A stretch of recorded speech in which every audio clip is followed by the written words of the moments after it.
क्या आपने कभी किसी रूम में एंटर किया और उसके बाद महसूस किया हो कि जैसे आपका मूड ही बदल गया और हवा बदल सी गई हो, लेकिन आप समझ नहीं पाए हो कि आखिर ऐसा हुआ क्यों? अगर मैं आपको कहूं कि आप हर वक्त एक इनविजिबल सिग्नल ब्रॉडकास्ट कर रहे होते हो जो लोगों को इन्फ्लुएंस भी करता है, इंस्पायर भी करता है और उनसे कनेक्शंस भी बनाता है। ये कुछ साइंस फिक्शन नहीं है बल्कि ये इंसानी फितरत का हिस्सा है। साइकोलॉजी में एटीट्यूड को डिफाइन किया जाता है किसी बिहेवियर, बिलीफ या फिर किसी इमोशंस के तौर पर जो किसी भी इंसान की तरफ से हो सकता है। और ये वो सारे सिग्नल्स होते हैं जो आप किसी को बगैर कहे भेज रहे होते हो। यानी ये मैसेज हर वक्त किसी को जा रहा होता है, चाहे आपको पता हो या ना पता हो, और ये आपकी बॉडी लैंग्वेज का हिस्सा होता है। आज की वीडियो में मैं आपको इस एटीट्यूड फैक्टर की साइंस और स्ट्रेटजी दोनों समझाऊंगा और मैं आपको दिखाऊंगा कि ये कैसे काम करता है और कैसे आप इनको जानबूझकर यूज कर सकते हैं ताकि आप अपनी फैमिली, वर्क प्लेस और कम्युनिटी में पॉजिटिव इन्फ्लुएंस और इंस्पिरेशन बन सकें। हम सिर्फ पॉजिटिव सोचना चाहिए कि ऊपर ध्यान नहीं देंगे, बल्कि हम प्रैक्टिकल और रियल वर्ल्ड स्टेप्स तक भी जाएंगे जो वाकई लोगों का रिस्पॉन्स चेंज कर देते हैं। किसी को भी इन्फ्लुएंस करने से पहले हमें सबसे पहले एक बेसिक प्रिंसिपल समझना होगा कि ये जो एटीट्यूड होता है ये कंटेजियस होता है, बिल्कुल उसी तरह जैसे एक वायरस फैलता है। इसी तरह आपका जो इमोशनल स्टेट है, आपका जो एटीट्यूड है, आपकी जो बॉडी लैंग्वेज है, जो इंप्रेशन है, वो भी दूसरों तक इसी तरह जाता है, बिल्कुल जैसे एक वायरस। सोचिए, जब आप किसी इंथुजियास्टिक और पॉजिटिव इंसान के साथ होते हैं तो आप खुद ब खुद हल्का और बेटर फील करना शुरू कर देते हैं, राइट? और जब आप किसी नेगेटिव इंसान के साथ होते हैं तो पूरी एनर्जी वो आपकी सक कर लेता है और आप भी नेगेटिव ही सोचना शुरू कर देते हैं। ऐसा क्यों होता है? क्योंकि नेगेटिविटी जो है वो एक फिल्टर बन जाता है जिसे सिर्फ नेगेटिविटी ही दिखती है और वो नेगेटिव इंप्रेशंस को रीइंफोर्स करता है। और ये सब इसलिए होता है क्योंकि हम सब सोशल क्रिएचर्स हैं और हम सब लोग इमोशंस के लिए एक दूसरे से वायर्ड हैं। यानी अगर मैं आपके पास जाऊंगा तो आप जो भी बात करे हुए उससे मैं इन्फ्लुएंस होऊंगा और वो मेरे अंदर कहीं ना कहीं चीज आ जाएगी। अगर आप मेरे पास आओगे और मैं अगर कोई आपसे बात करता हूँ या फिर कोई भी टॉपिक पे हम लोग बात कर रहे हैं तो आप भी उस एक इमोशन के साथ कनेक्ट हैं, आप भी वायर्ड हो जाएंगे और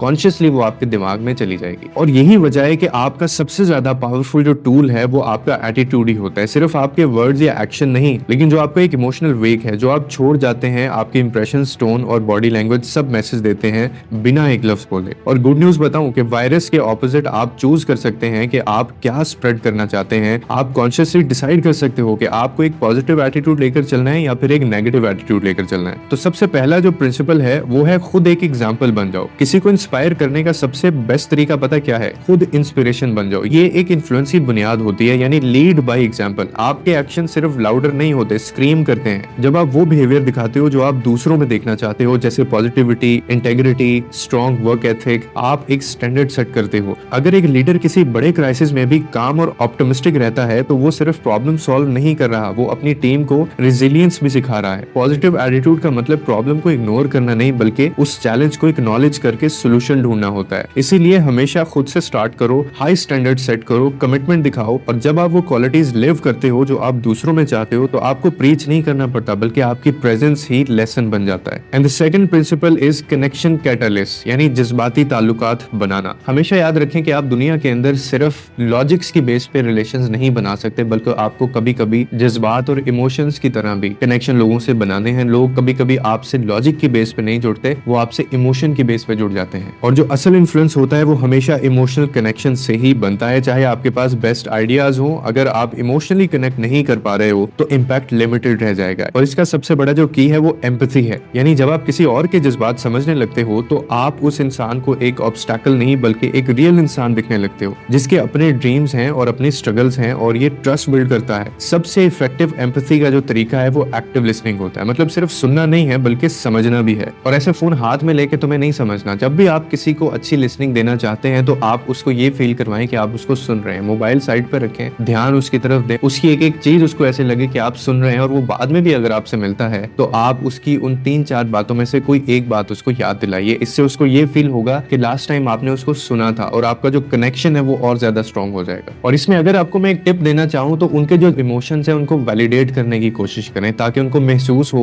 कि आप उनके जज्बात को समझते भी हैं और आप उनकी वैल्यू भी करते हैं। और फिर देखिएगा वो इंसान आपको कभी भूल नहीं पाएगा। And the third principal is communication shift, यानी पर्पस से इंस्पायर करो। जब एक ट्रस्ट बन जाता है तब आपकी बातें डबल इंपैक्ट करती हैं, और असल इन्फ्लुएंसर्स जो होते हैं वो प्रेशर नहीं बल्कि इंस्पिरेशन यूज करते हैं। वो दूसरों में एक पैशन जगाते हैं दूसरों के साथ मिलकर काम करने के लिए। और इसको हम साइकोलॉजी की जुबान में विजनरी लैंग्वेज कहते हैं, यानी अपनी कम्युनिकेशन को आपने शिफ्ट मारना है। आप इमेजिन कीजिए एक शख्स है, उसको आप एक ये लाइन बोलते हैं कि तुम्हें ये करना ही पड़ेगा। ये चीज उसके ऊपर क्या इंपैक्ट डालेगी, और अगर आप इसकी बजाय ये उसको कहेंगे कि तुम्हें नहीं लगता कि हमें ये मिलकर करना होगा, और अगर हम ये मिलकर करें तो क्या हम ये अचीव कर सकते हैं, तो ये जो लाइन है ये उसके ऊपर साइकोलॉजिकल क्या इंपैक्ट छोड़ेगी और उसके कंसिक्वेंसेस क्या होंगे। इसी को कहते हैं कम्युनिकेशन शिफ्ट मारना किसी पर्पस को लेकर। यानी आपने अगले बंदे पे प्रेशर नहीं डालना है या उस पर प्रेशर नहीं छोड़ना, बल्कि आपने उसको इंस्पायर करना है, मोटिवेट करना है, उसके अंदर जो पैशन है उसको आपने जगाना है उसके अंदर। और दूसरी बात ये कि क्रिटिसिज्म कभी भी पब्लिक में मत करो। ग्रोथ के लिए फीडबैक जरूरी होता है, लेकिन वो हमेशा प्राइवेट होना चाहिए। पब्लिकली इंकरेजमेंट देना आपका रोल है। छोटी छोटी विन्स को सेलिब्रेट करो। जब आप एप्रिसिएशन शो करते हो,